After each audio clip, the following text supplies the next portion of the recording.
যারা জুলুম করতেছেন, যারা জুলুমের মধ্যে আছেন, যাই না রাখেন জুলুমের শেষ আছে। যারা জুলুম করে তাদের দুইটা শাস্তি, একটা দুনিয়ায় একটা পরকালে। দুনিয়ায় ততক্ষণ না পর্যন্ত আপনার মৃত্যু দিবে না যতক্ষণ আপনাকে দুনিয়াতে আল্লাহ চরম পর্যায়ের বেজ্জতি না করবে। চরম পর্যায়ের বেজ্জতি করার পর আপনার মৌত দিবে আল্লাহ। এরপরে পরকালে তো আছে কুবা শামসুর মতো, ইচ্ছা মতো কুবাইব। বাস্তব না বাস্তব? সাইজ কিন্তু আল্লাহ ছেড়ে দিত না, জনমের সাইজ করবো। এজন্য যারা জুলুম করেন স্পষ্ট শুনে রাখেন, প্রথম নাম্বার কথা হলো ততক্ষণ না মরবেন না যতক্ষণ আপনার আল্লাহ দুনিয়াতে চরম পর্যায়ের বেজ্জতি না করবে, অপমান করবে। এরপরে মৃত্যু দিবে। আর পরকালে তো আছে ওয়াং সাং সুচি কি তাই ইজ্জতে আসেনি, তাইরে জনমের দেওয়া দিতাছে, এখন বন্দি করে রাখছে। পারমার মুসলমানের রক্ত খাইছিল না, তাই রক্ত চুষা খাইতেছে। আরো বেজ্জতি হইব, আরো দেখবেন সামনে, অপেক্ষায় থাকেন। বাকিটা দেখার বয়স আপনারা রয়েছে, আল্লাহ দেখাইব। বলুন পরীক্ষা কোথায়, রেজাল্ট কোথায়? পরকালে। পরীক্ষা দুনিয়ায়, পরকালে রেজাল্ট। এখন এই পরীক্ষা কি লিখছিলাম, রেজাল্ট বাহির হওয়ার পরে বুঝবা তুমি কি আকামটা করছিলা। এই জন্য আল্লাহ দুনিয়াতে কাউকে বাধা দেয় না, স্বাধীনতা দিয়া দিচ্ছে। আর আমরা মনে করি যে আমরা তাহাজ্জুদ যে ব্যক্তি পড়ে এর তো কোনো সমস্যা নাই, আমি আহাম কোয়াম করি আমারও তো সমস্যা নাই, আমি আল্লাহর দেওয়া নিয়ামত খাইতেছি, হেও আল্লাহর দেওয়া নিয়ামত খাইতেছে, সেও মিষ্টি পানি খাইতেছে, আমিও মিষ্টি পানি খাইতেছি, সে যেভাবে নিয়ামত পাইতেছে আমিও সেইভাবে নিয়ামত পাইতেছি, অসুবিধা করি। কিন্তু এটা বুঝতেছি না যেটা আমরা তো পরীক্ষার হলে আছি, সবাইরই সুযোগ সুবিধা এক সমান। গান লেখার পরও যদি কাগজ কেউ ফিল আপ করে, তারে কাগজ চাওয়া মাত্র আরেকবার দেয়। সঠিক উত্তর লেখার পরে কাগজ ফিল আপ করলে তারও আবার কাগজ দেয়, সমান হলের ভিতরে। কিন্তু রেজাল্টের সময় বোঝা যাবে কে কতটুক করছে। আল্লাহ কয় আমি রেজাল্ট নিব পরকালে, পরীক্ষা নিব দুনিয়ায়। এই জন্য দুনিয়াতে পাঠাইছে। সম্মানিত সুধী, এই পৃথিবী চিরস্থায়ী? বলুন চিরস্থায়ী? সবে মাত্র একটা পরীক্ষার হল। পরীক্ষা দিতে যতটুক সময় লাগে ঠিক অতটুক সময়। নয়েজ দেয় কেড়ে, নয়েজ দেয় কেড়ে, শীষ দেয় কেড়ে, শীষ যাতে না দেয়। তাহলে এখানে প্রশ্ন হলো, রব্বে কারীম সময় দিয়া পাঠাইছে, সময়ের ভিতরে যা মনে চায় তা করো, কোনো অসুবিধা নাই। কিন্তু এটি চিরস্থায়ী না, হলের ভিতরে সবসময় থাকতে পারে। আমরা যে চিরস্থায়ী না সেটা আমরা বুঝি না। বলুন তো, আমাদের চলা ফেরা উঠা বসা দেখে বোঝা যায় আমরা যাবো কোনো দিন? আমরা ওই পৃথিবীতে যাইতে রাজি না, কেউ যেতে রাজি না, এবং আমরা কেউ যাইতে রাজিও না, কিন্তু আমরা যাইতেছি। বলুন আমরা যাইতেছি। কিভাবে যাইতেছি? আমি আপনাদের এই গ্রামের একজনকে আমার গাড়ির মধ্যে মনে করেন ঠাইনা জোর কইরা তুলছি, তোলার পরে ড্রাইভাররা কইলাম হেরে লইয়া আমার গাড়ির ফারসল, গাড়ির ড্রাইভারও সাইরা দিছে। মানে আপনারা এলাকার লোক গাড়ির গ্লাস খুললে চিল্লাইতে যে আমি যাব না, যাব না, যাব না। বলুন তো দেখি হে কি কয়? যাব না। যাইতেছে নি? হে যায় না গাড়ি যায়? গাড়ি যায়, কিন্তু হে কি কয়? যাব না, কিন্তু গাড়ি যাইতেছে। ঠিক তেমনি ভাবে আমরা দুনিয়াতে আইসা বলি যাব না, যাব না, যাব না, কিন্তু প্রতি সেকেন্ডে আমাদের হায়াতের গাড়ি যাইতেছে। এখানে যে বৈশা রয়েছেন, হায়াতের গাড়ি চলতেছে, প্রতি সেকেন্ডে চলতেছে। শ্বাসতলে বসে রয়েছেন, গাড়ি চলতেছে। সিনেমা হলে বসে রয়েছেন, গাড়ি চলতেছে। কাবার সামনে বসে রয়েছেন, গাড়ি চলতেছে। যেখানেই যান, জেনার মধ্যে থাকেন, গাড়ি চলতেছে। তাহাজ্জুদে থাকেন, গাড়ি চলতেছে। সব জায়গায় আপনার হায়াতের গাড়ি চলতেছে। কিন্তু আপনি বলেন যাবেন না, আপনি যাবেন না মুখ দিয়া বলেন, কিন্তু আপনার গাড়ি তো চলতেছে। বিষয়টা আমাদের খুব ভালো করে বোঝা দরকার। এই দুনিয়া কেউ চিরস্থায়ী নয়। আমার আগে কেউ থাকতে পারছে? এই জন্য কবি বলেন, আমার আগে এই বাড়িতে বাস করেছে অনেক জন, তারাও গেছে আমিও যাব, রইব না আর বেশিক্ষণ।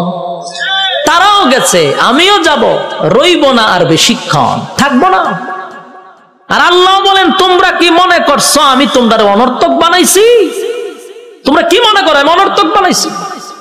সাত আসমান, সাত জমিন, সূর্য, চন্দ্র, গ্রহ, নক্ষত্র, পাহাড়, পর্বত, সাগর, নদী, নালা, খাল, বিল, কীট পতঙ্গ, যা দেখো না সব বানাইছি হুকুম দিয়া। বলছি হয়ে গেছে। আর তোরে বান্দা আমি হুকুম দিয়া বানাইছি না, আমি সময় লাগায়া বানাইছি। তুই কি মনে করছিস অনর্থক বানাইছি? আল্লাহ কোরআনে বলেন, আফাহাসিবতুম আন্নামা খালাকনাকুম আবাসান ওয়া আন্নাকুম ইলাইনা লা তুরজাউন। রব্বে কারীম বলেন, অনর্থক অকারণে নিষ্প্রয়োজনে আমি বানাই নাই। আল্লাহ কথা কিন্তু ক্লিয়ার করছে, অনর্থক বানাইছেন। এরপর আপনি যদি প্রশ্ন করেন তাহলে আল্লাহ কেন বানাইছেন, আল্লাহ জবাব দিতেছে, ওয়ামা খালাকাতুল জিন্না ওয়াল ইনসা ইল্লা লিয়াবুদুন। আল্লাহ বলেন মানব দানব দুই জাতি বানাইছি ইবাদতের জন্য। বলুন কিসের জন্য? ইবাদতের জন্য বানাইছি। প্রথম আল্লাহ বলতেছে অনর্থক বানাই নাই, আবার শব্দ দিয়া বলেন কখনো না অনর্থক বানাইছি না, ভাইব না তোমাদেরকে বেহুদা বানাইছি। আল্লাহ বলেন ইবাদতের জন্য বানাইছি।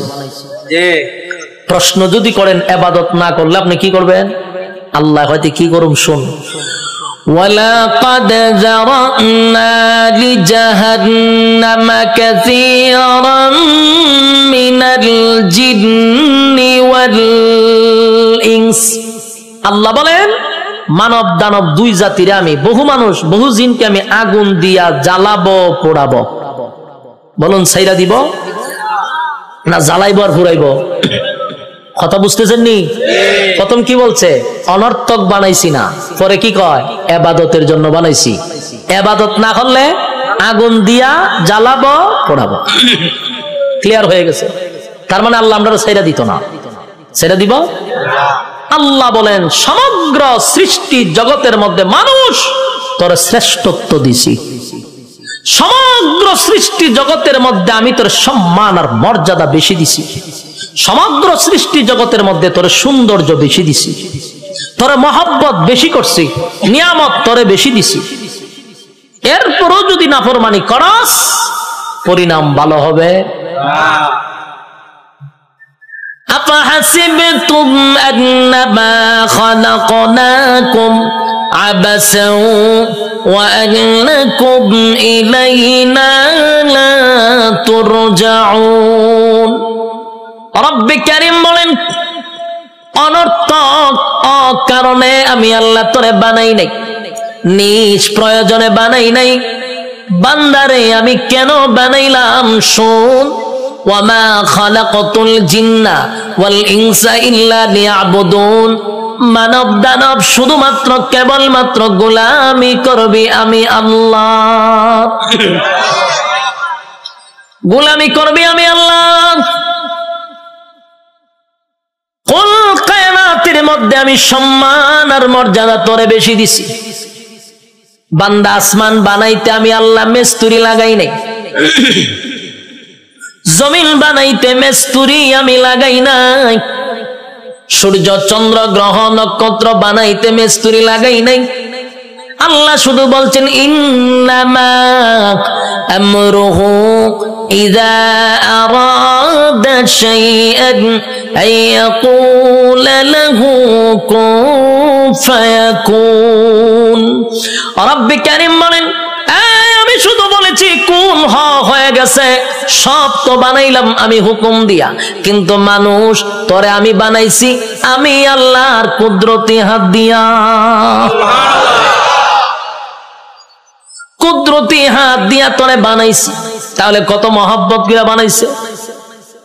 এরপরে রব্বে কারীম বলেন কুদরতি হাত দিয়া বানাইয়া শেষ নয় গো।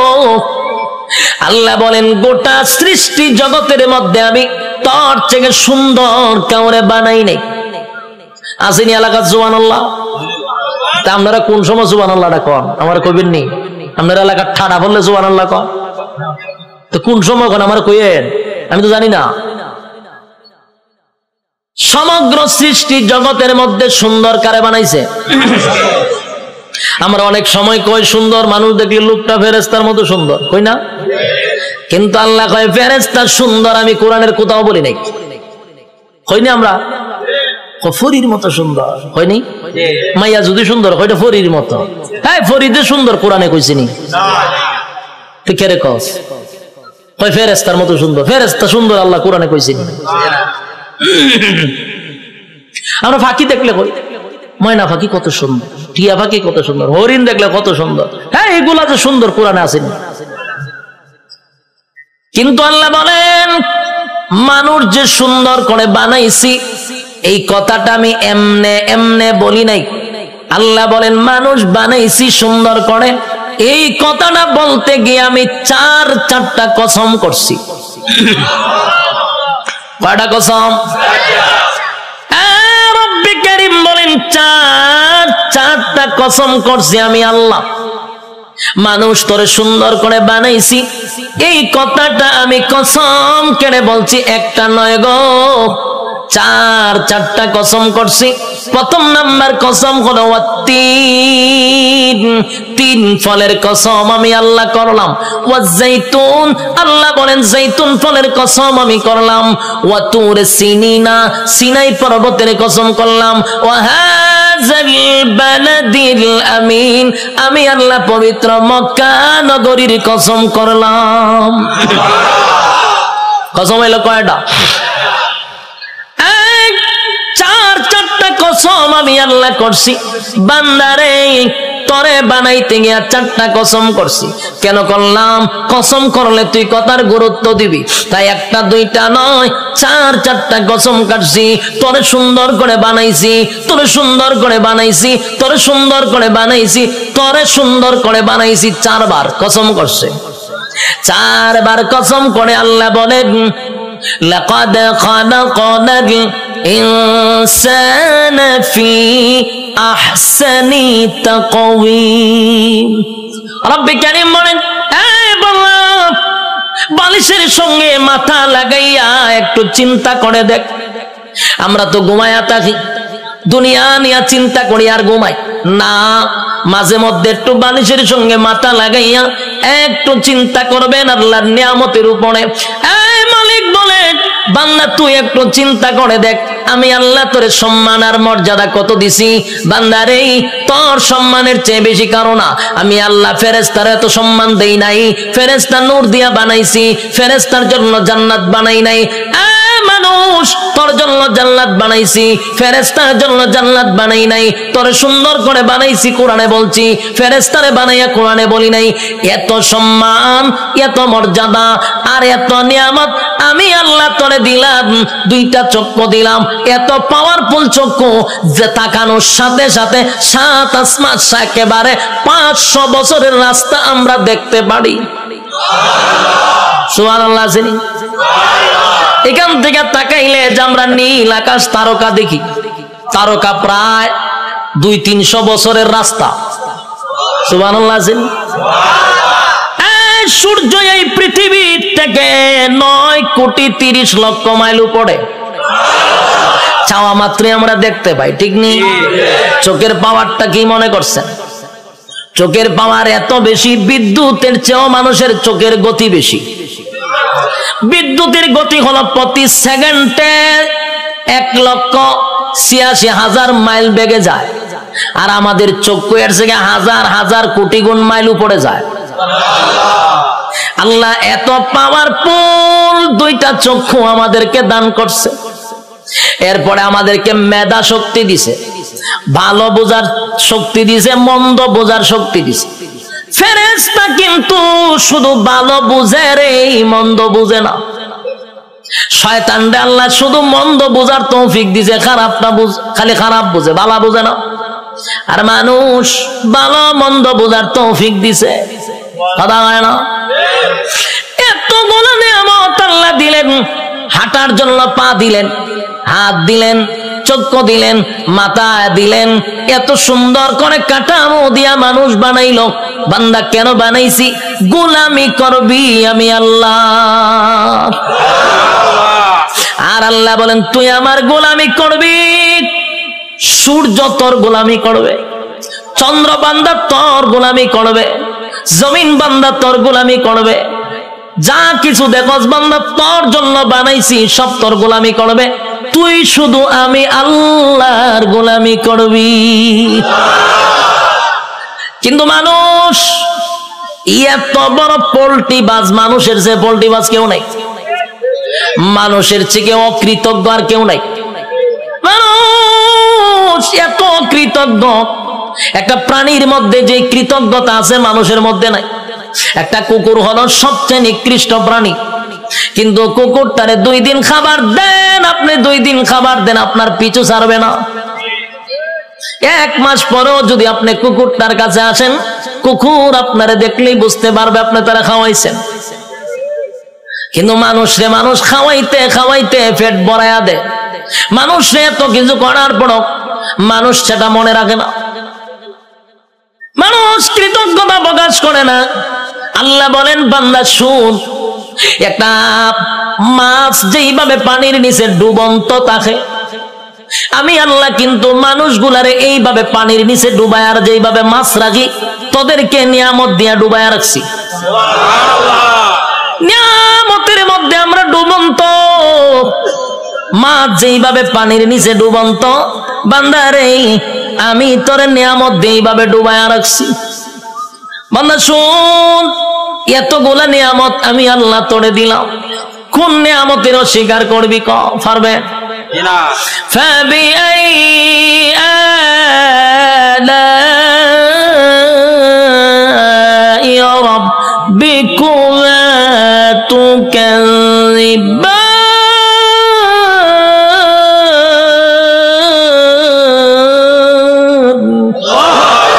আল্লাহ বলেন কোন কোন নিয়ামতের অস্বীকার করবি? আমি আল্লাহ তোরে কি দেই নাই বল? সব দেওয়ার পরে বদনা আমার খাইলি, আমি আল্লাহর নিয়ামত খাইলি, সব আমি আল্লাহ তোরে দিলাম। এরপর 24টা ঘন্টার ভিতরে বান্দা 1টা ঘন্টা আমি আল্লাহর ইবাদত করস না। যুবক ভাই, কথাগুলি কি দিলের কান লাগায় শুনতেছেন? দিলের কান লাগাইয়া কথাগুলি শুনেন। 24টা ঘন্টা আল্লাহ সময় দিছে। কত ঘন্টা? রাইতে দিনে 24 ঘন্টা। দিলের মধ্যে একটু প্রশ্ন করেন তো দেখি, 24টা ঘন্টার ভিতরে আল্লাহ তো দিল আমরা 24 ঘন্টা। যুবক, নিজেরে নিজে প্রশ্ন করো, 24টা ঘন্টার ভিতরে আমার মালিক রে তুমি কয় ঘন্টা দিছ? একজনের কথা হয় না, 1 ঘন্টাও মালিক রে দেয় না। আল্লাহ কয় তুই ভাবছ আমি তোরে ছাইরা দিব? আমার নাম রহমান, দয়া মায়া বেশি। আল্লাহর দয়া মায়া বেশি। আমরা খালি ওয়াজ শুনছি আল্লাহর দয়া মায়া বেশি। রহমান নামের গুণ হলো আল্লাহর দয়া মায়া বেশি। আল্লাহ যত বড়, আল্লাহর মায়া দয়া তত বড়। শুধু ওয়াজটা শুনছি, কিন্তু এরপরের ওয়াজ শুনছেন। আল্লাহ বলেন আমি যত বড়, আমার আযাব আর গজব কিন্তু বান্দা অত বড়। আমি সবাইরে ছাড় দেই, কিন্তু ছাইরা দেই না। ফেরাউনরে আমি ছাড় দিছি, ফেরাউনারে আমি ক্ষমতা দিছি। ক্ষমতা দেওয়ার পরে নিজেরে নিজে খোদা দাবি করছে। ফেরাউন খোদা দাবি করছে, আল্লাহ তারে এরপর ছাড় দিছে। কিন্তু যখন বেয়াদবি করছে পয়গম্বরের সঙ্গে, আল্লাহ কয় আর তোরে ছাড় দেওয়া যায় না। ফানিতে সুবাইয়া সুবাইয়া ফেরাউনারে মারছে, ছাইরা দিছিনি? নমরুদ নিজেরে খোদা দাবি করছে, আল্লাহ ছাড় দিছে।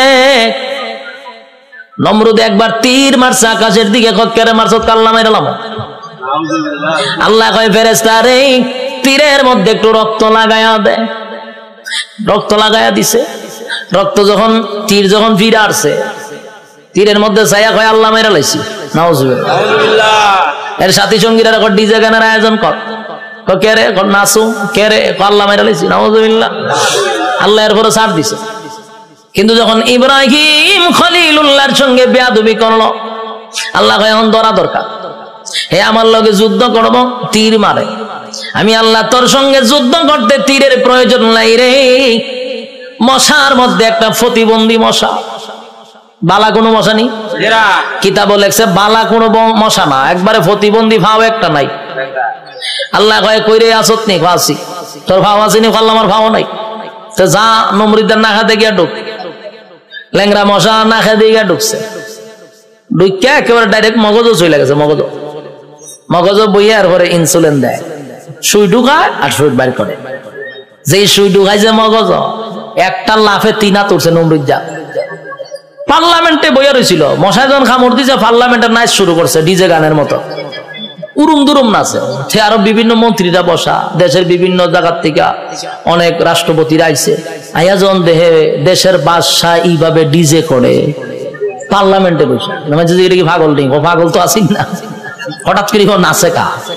ও নাচতে নাচতে মশাও তো কম খারাপ না, কারণ টেং টুং যেদিন না থাকে এরা মারাত্মক খারাপ থাকে। এই মশা কিন্তু মারাত্মক খারাপ, হেদের সুই ডুগাছে বাইর করে না।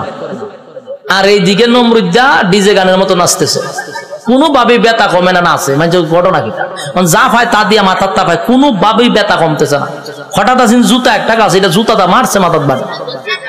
সেই জুতাটা বাতাত বাড়ি মারছে, জিব্রাইল আবার যোগাযোগ রাখতেছে মশার সাথে।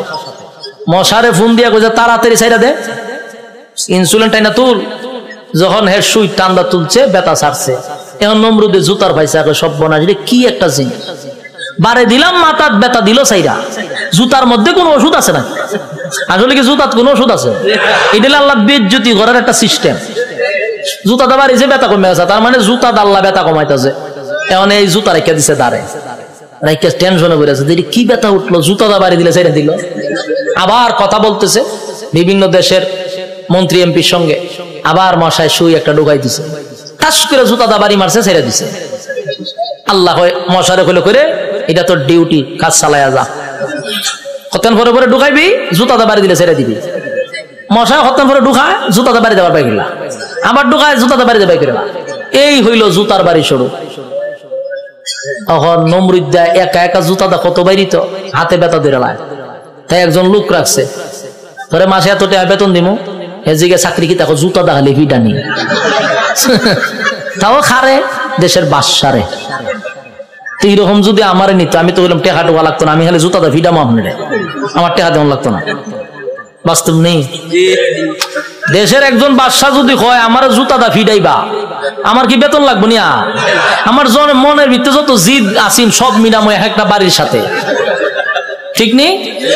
জুতা দেখ একটা বাড়ি দিমার ঘুমায় নেয়, এটা অত সালের একটা জুতার বাড়ি। দ্বিতীয় বাড়ি দেখো, এটা অত সালের একটা বাড়ি।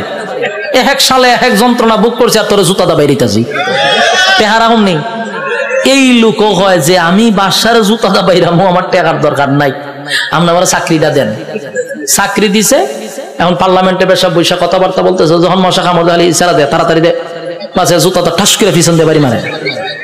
দেশের মানুষ বিভিন্ন দেশ থেকে আসে, আইসা কয় যেই বাসার ইজ্জত নাই, মানছে তারা জুতাটা বাইরা, এর সাথে আবার কি এর বৈঠক, হঠাৎ এটা ভাগল, এখান থেকে এক বেজ্জতি। তো জুতাটা বাইরিতে বাইরিতে প্রথম তো শখে শখে জুতাটা বাইরেছিল, ঠিক না? জুতাটা যে বাইরেছে প্রথম তো শখেই বাইরেছে, আনন্দে বাইরেছে, কিন্তু বাইরিতে বাইরিতে তখন তো বেচারার বিরক্ত হয়ে পড়ছে। আর কত বাইরিত, খানা খাইতে পারে না, ঘুমাইতে পারে না, বাথরুমও যাইতে পারে না, খালি বাইরা। এই বেচারা হয়েছে বিরক্ত, এমন অবস্থা হয়েছে এখন জুতাটা বাইরানি লাগে হতান পরে পরে। বাথরুমে গেছে, একটা বাথরুম করতে গেলে টাইম নাই না, জুতাটা বাড়ি দেয়, সে বিপদ করছে না, খানা খাইতে পারে না। এই বেচারা কয় এর যদি আমি জুতাটা বাইরিতে থাকি আমি এমনি মরে যাবো, খাওয়ার নাই ঘুম নাই তো আমার মরণ হয়, তে একবার এর মাইরি মরে যাই। এখন হে কইল সিদ্ধান্ত নিয়েছে, না এমন মরম এমন মরম, চাকরি না করলে আমার গরদান যাইব, আর আমি যদি চাকরি করতে চাই আমি এমনি মরে যাবো গা, তে এক বালা হেরে মাইরা মরে যাই। তখন একদিন জুতার বদলা বড় একটা মুগুর লইছে, আমরা এটা কি তা করি মুগুর করি, মুগুর লইছে একটা, লইয়া পিছে বইয়া রয়েছে। যখন জুতাটা বাড়ি দে, তখন মুগুর লইয়া যৎকান শরীরে শক্তি আসিন, একটা বাড়ি দিছে, মাথা 2 ভাগ হয়ে যা। ল্যাংরা মশা যে মাথার ধরেছেন, ছায়া দেয় ছাদ নাই, ছাদ নাই, মশায় চিন্তা করবো যেরকম একটা নোংরা পরিবেশে আর বন যায়, মশা গেছে। নমরুদ্দা শেষ নি, কার সাথে পাল্লা লইছিল? আল্লাহ মারছে কেমনে? জুতা দা ফিডাইয়া মারছে। এই জন্য আল্লাহ ছাড় দেয় ছেড়ে দেয় না। বুঝসারে চিনেন না আপনারা? এখানে যারা বয়স 30 আছে এরা বুঝসারে চিনব। ডব্লিউ বুশ হে কিন্তু কম করছে না, এইটা আমরা দেখছি। হে অনেক মুসলমানের রক্ত দিয়া গোসল করছে, হে কম করে নাই। শেষে আল্লাহ হেরও কিন্তু সাংবাদিকের জুতাদা ফিটাইছে। এক সাংবাদিকের জুতাদা বেরি মারছে, আর এই জুতার দাম অনেক হয়ে গেছে। মিডিয়ন জাদুঘর আছে। আল্লাহর মায়ের আস্তে আস্তে ছাড় দেয় ছেড়ে। যারা জুলুম করতেছেন, যারা জুলুমের মধ্যে আছেন, যাই না রাখেন জুলুমের শেষ আছে। যারা জুলুম করে তাদের দুইটা শাস্তি, একটা দুনিয়ায় একটা পরকালে। দুনিয়ায় ততক্ষণ না পর্যন্ত আপনার মৃত্যু দিবে না যতক্ষণ আপনাকে দুনিয়াতে আল্লাহ চরম পর্যায়ের বেজ্জতি না করবে। চরম পর্যায়ের বেজ্জতি করার পর আপনার মৌত দিবে আল্লাহ। এরপরে পরকালে তো আছে কুবা শামসুর মতো, ইচ্ছা মতো কুবাইব। বাস্তব না বাস্তব? সাইজ কিন্তু আল্লাহ ছেড়ে দিত না, জনমের সাইজ করবো। এই জন্য যারা জুলুম করেন স্পষ্ট শুনে রাখেন, প্রথম নাম্বার কথা হলো ততক্ষণ না মরবেন না যতক্ষণ আপনার আল্লাহ দুনিয়াতে চরম পর্যায়ের বেজ্জতি না করবে, অপমান করবে। এরপরে মৃত্যু দিবে, আর পরকালে তা আছে। ওয়াং সাং সুচি কি তাই ইজ্জতে আসেনি, তাইরে জনমের দেওয়া দিতাছে। এখন বন্দি করে রাখছে। পারমার মুসলমানের রক্ত খাইছিল না, তাই রক্ত চুষা খাইতেছে। আরো বেজ্জতি হইব, আরো দেখবেন সামনে। অপেক্ষায় থাকেন, বাকিটা দেখার বয়স আপনারা রয়েছে, আল্লাহ দেখাইব। আল্লাহ বলেন ছাড় দেই কিন্তু ছেড়ে দেই না। আমি যখন ছাড় দেই বুঝিস না আমি তোরে ছাইরা দিছি। ধরব যেদিন আমি আল্লাহ ধরব, জনমের ধরা ধরব। পৃথিবীর কেউ তোরে রক্ষা করতে পারবে না। আমি আল্লাহর নিয়ামত খাইয়া আমি আল্লাহর নাফরমানি করস, ছাইরা দিব না, কিন্তু জনমের ধরা ধরব। যুবক ভাই, আমি আপনাদের উদ্দেশ্যে বলতে চাই, আল্লাহর দেওয়া নিয়ামত খাইয়া, নিয়ামত খাওয়ার পরে যে আল্লাহর নাফরমানি করতেছি, রাইতে দিনে 24 ঘন্টা পাইয়াও 1টা ঘন্টা আল্লাহর দেই না। ইমাম সাহেব যদি বলে আসেন না একটু নামাজে যায়, উত্তর দেয় হুজুর নামাজের সময় নাই। যদি কয় আসেন না মাহফিলে যাই, আমার সময় নাই। বেচারা খুব ব্যস্ত, সময় নাই, সময় নাই, সময় নাই। যে কোনো বিষয় লোক আমার সময় নাই। প্রশ্ন হলো তোমার সময় নাই, সময় নাই, কিন্তু যেই লোকটা বলছে নামাজের জন্য সময় নাই, ওয়াজ মাহফিলের জন্য সময় নাই, এই লোকটারই দেখবেন ব্যবসার জন্য সময় আছে, চাকরির জন্য সময় আছে, বন্ধুদের আড্ডায় সময় আছে, বিশ্বকাপ খেলা 90 মিনিট দাঁড়ায়া দেখার সময় আছে, বিভিন্ন জায়গায় আড্ডায় কফি আড্ডায় সময় আছে, সব জায়গায় বেচারার সময় আছে। সময় নাই শুধু আল্লাহর বেলা। আল্লাহ বলেন সময় তো আমি দিছিলাম, সময় কাটা দিছে আল্লাহ। বলেন সময়ের মালিক আমি তোরে সময় দিলাম রে, আমার দেওয়ার সময় পাইয়া আমারে দিলি না, মন গড়া সময় নষ্ট করলি। বান্দা আমি পাই পাই পাই পাই করে তোর কাছ থেকে হিসাব নিব, বান্দা হিসাব না দিয়া সামনে আগাইতে পারবি না। আপনারা কি তা মনে হয় আল্লাহ আমরা সেইটা দিব হিসাব না নিয়া? হিসাব নিব। আগেই বলছি অতগুলা নিয়ামত আল্লাহ আমরা দিছে, এমনে ছেড়ে দিত না, হিসাব না নিয়া। কথা কয় না? একটা এক্সাম্পল দিই, সহজে বুঝতে পারবেন। আপনারা মনে করেন চরপেশন সবচেয়ে ভালো হোটেল, সেখানে মনে করেন একজন লোক ঢুকছে খানা খাওয়ার জন্য, একজন লোক ঢুকছে, ঢুইকা যারে অর্ডার দেয় তার নাম কি? মেসিয়ার। মেসিয়ার হইলো ভাই খানা নিয়ে আয়, কি আছে? তো দেখবেন মেসিয়ারের একটা অভ্যাস হইলো একটা নাই 50টা নাম কইব। গুড়া মাছ আছে, বড় মাছ আছে, উইল মাছ আছে, তারপরে আপনার গুরু আছে, ছাগল আছে, কতটা হয় না? আমি অনেক সময় কিচ্ছু বুঝি না, চাই তাই একটা না হয়, আমি ভাই হাফিজি বড় লাগতো না, তুই আস্তে আস্তে একটা একটা করে ওদিকে আমি খাইতাম না জায়গা। এত নাম কয় একটাও একটা হয় না, লাস্ট গুরুর ইয়াদ আছে। তো এই লোকে যখন এতগুলা নাম কইছে, চিন্তা করলো এতগুলা নাম কইছে কোনটা কম কয়, আচ্ছা সব লইয়া যা। মেসিয়ারে আনতেছে, টেবিল সাজাইছে, খাইতেছে। খানা দেখে মেসিয়ার দে লক্ষণ বালানা যে যিনি টেকা নে উনারে কি কয় ম্যানেজার কেশিয়ার তো ম্যানেজারের কাছে গেছে মেসিয়ারে গিয়ে কয় স্যার ওই যে লোকটা খাইতেছে দেখছেন নি? দেখছি তো। কাম না আমার একটা অনুমতি দেন। কি অনুমতি? কই ইচ্ছা মতো কত ফিটাইতাম। ম্যানেজারে জিগা কাস্টমারে খানা খাইতেছে তুই ফিটাইতে কা? কয় লক্ষণ বালানা, যেই পরিমাণ খাইতেছে হিসাব দিতে পারতো না, তাই একটু ফিডামো। ম্যানেজারে কয় কাস্টমারের কাজ কি? খাওয়ান। তোর কাজ কিটা? দেওয়ন। আমার কাজ কিটা? হিসাব ল। তেহের খাওয়ানে খাইব, তোর দেওয়ন তুই দে, তুই মারতে কা? তখন মেসিয়ার কথা তো ঠিক, আমার তো দেওয়ন, আমি দিতে তাই। মেসিয়ারে দেয়, এ খায়। ম্যানেজারে কয় এ খাওয়া শেষ হলে বলে আমার খাম। আমার কাজ কি? হিসাব নেওয়া। হিসাব না নিয়া, হিসাব না দিয়া বাড়ি তারবো, বাড়ি তারবো নি? যা পারে খাইতে থাক, তুই বাধা দিস না।